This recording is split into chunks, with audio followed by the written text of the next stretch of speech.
l'obscurité fera place à la lumière. La lumière fera place à l'espoir. L'espoir fera place à la mort.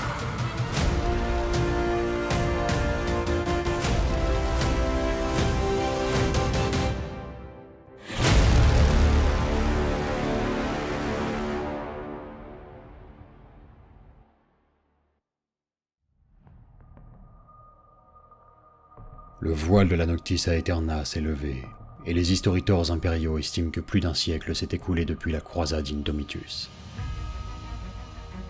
Bien que les fondations mêmes du temps aient été ébranlées depuis le grand cataclysme, l'humanité dans son ensemble assiste solennellement à l'aube d'un nouveau millénaire.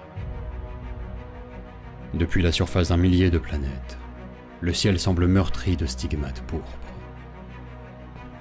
Une gigantesque faille warp, la Cicatrix Maledictum, traverse la galaxie de part en part, séparant le domaine de l'humanité en deux parties distinctes, l'Imperium et l'Imperium Nihilus. Les abords de la Cicatrix Maledictum se remodèlent constamment.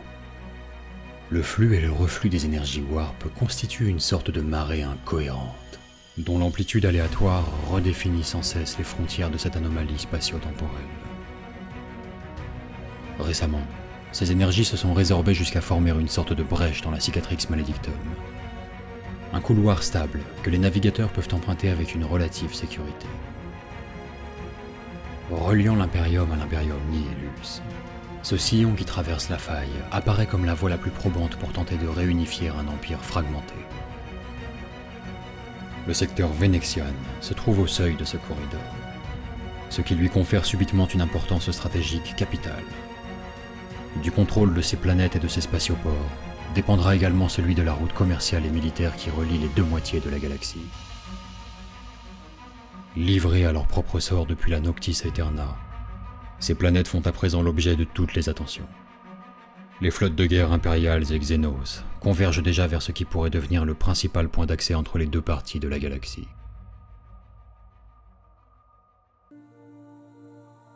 Véritable joyau de Venexian, Santarcus concentre à la fois le pouvoir politique, religieux, commercial et militaire de tout le secteur.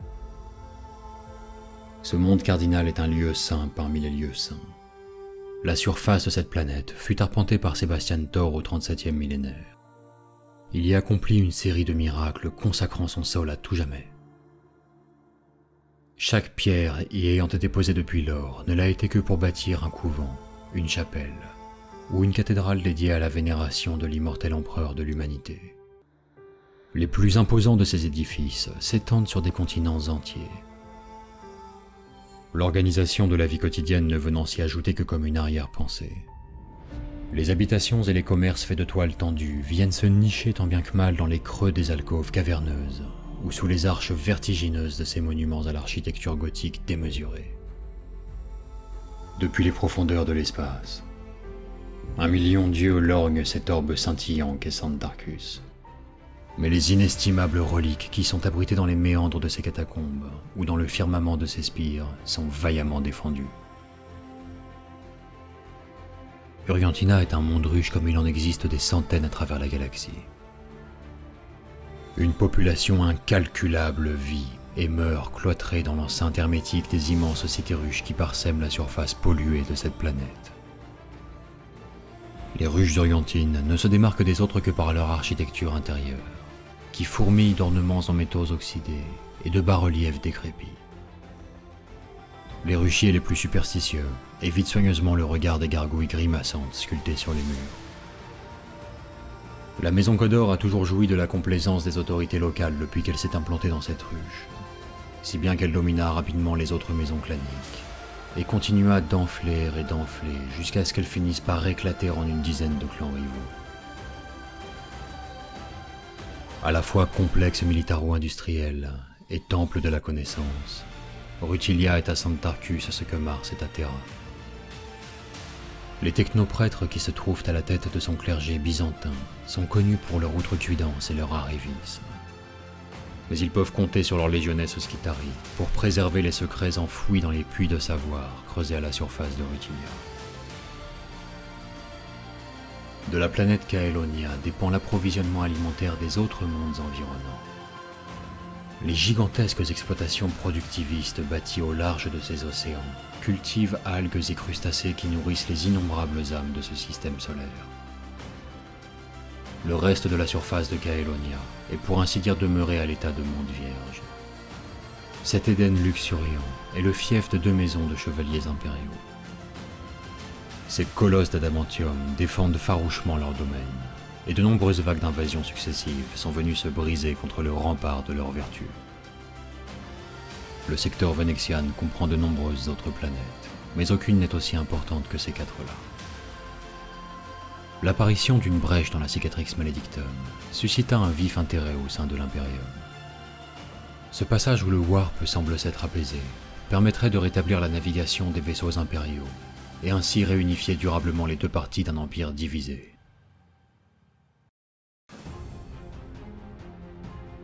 Nul ne savait exactement ce qui pouvait se terrer de l'autre côté de la faille warp, ni combien de temps ce couloir resterait ouvert. Si la prudence conseillait de procéder en premier lieu à une phase de reconnaissance et d'investigation, l'urgence, quant à elle, prescrivait d'agir avec audace et sans délai. Chacun des maillons de la chaîne de commandement transmit le poids de cette décision à l'échelon supérieur, jusqu'à ce que le seigneur commandeur de l'Imperium, Roboute Guilliman, soit sollicité en personne. Le primarque ressuscité trancha promptement, son discernement ayant été affûté au fil d'une ancienne vie. Qui mieux que lui pouvait connaître les risques de la sédition lorsqu'une partie de l'Empire se retrouve isolée de l'autre? Il proclama le lancement de la croisade Fulminata. Cette armada étincelante frapperait avec la violence et l'éclat de la foudre, et elle apporterait l'impériale lumière aux mondes qui trop longtemps en ont été privés. À travers tout l'Imperium, des vaisseaux de guerre répondirent à son appel en plongeant dans les profondeurs tumultueuses du Warp pour venir se joindre à cette croisade. Elle aurait pour point de départ Venexian, et ce système solaire assurerait la ligne de ravitaillement une fois que l'hoste de guerre s'élancerait dans le Nihilus. Mais la logistique requise pour une telle campagne et l'inertie des rouages administratifs de l'Imperium délayèrent considérablement le lancement de la croisade. Plus de 10 années terrestres standards se sont écoulées depuis l'appel aux armes de Roboute Guilliman. Et si certains vaisseaux répondirent promptement, la plupart entament seulement leur voyage vers le secteur Venexian.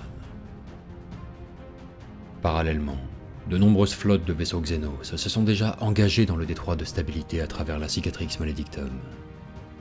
Mais qui peut prétendre savoir s'ils cherchent à arracher le contrôle de ce secteur stratégique des mains de l'humanité, ou bien s'ils veulent simplement rejoindre l'autre partie de la galaxie? Quelles que soient leurs intentions, les trajectoires de leurs navires les conduisent à travers une zone où l'orage de la guerre commence déjà à gronder.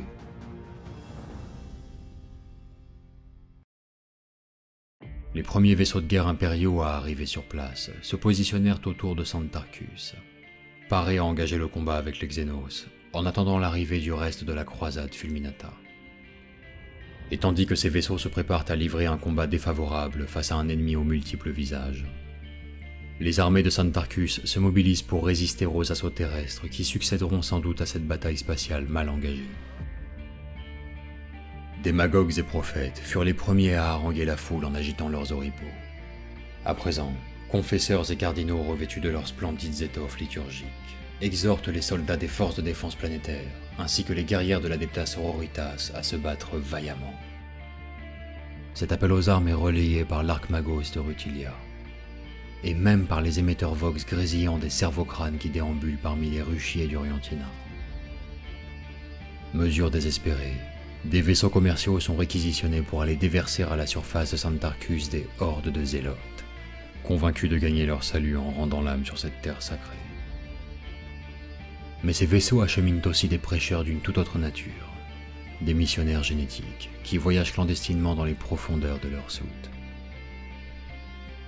Au sein de cette population où la piété le dispute au fanatisme, tous s'en remettent à la grâce de l'empereur miséricordieux. Mais dans les profondeurs glacées de l'espace, les amiraux de la flotte plus pragmatiques réajustent méticuleusement leur stratégie pour temporiser en attendant les renforts. Tandis que les zélotes de Santarcus prêchent leurs sinistres prophéties, les sons discordants de millions de voix résonnent à travers le Warp. Leurs hymnes guerriers, leurs manigances séditieuses, leurs lamentations désespérées et leurs promesses de gloire forment ensemble une mélodie qui sied au dieu du chaos. Depuis les tréfonds de la Cicatrix Maledictum, des légions de démons trépignent d'impatience à l'idée d'offrir à ces mortels la guerre apocalyptique qu'ils attendent. Les autres serviteurs des puissances de la ruine attendent patiemment que les graines de la discorde qu'ils ont semées sur Venexian portent leurs fruits. Tapis dans la pénombre, ils n'en surgiront qu'à l'instant décisif pour s'emparer de ce secteur crucial dans la poursuite de leur 13e croisade noire. La croisade Fulminata, qui devait être une offensive fulgurante à travers l'Imperium Nihilus, voit ses navires dériver sur le cours du temps. Les premiers arrivés sur place déploient finalement leurs forces retranchées derrière les remparts des fortifications de Venexian, et s'engagent ainsi dans la première bataille d'une longue guerre défensive. Ces précieuses planètes suscitent la convoitise de bien plus d'ennemis que leurs défenseurs ne pourront en contenir. Et le déluge de violence qui s'abattra bientôt sur elles risque de les emporter tout entières vers le néant. Mais à mesure que grandit la crainte chez les assiégés, grandit également l'espoir. Des centaines de vaisseaux impériaux émergeront bientôt des profondeurs du War. À leur bord se trouveront des millions de soldats prêts à mourir jusqu'au dernier pour sauver le secteur Venexian.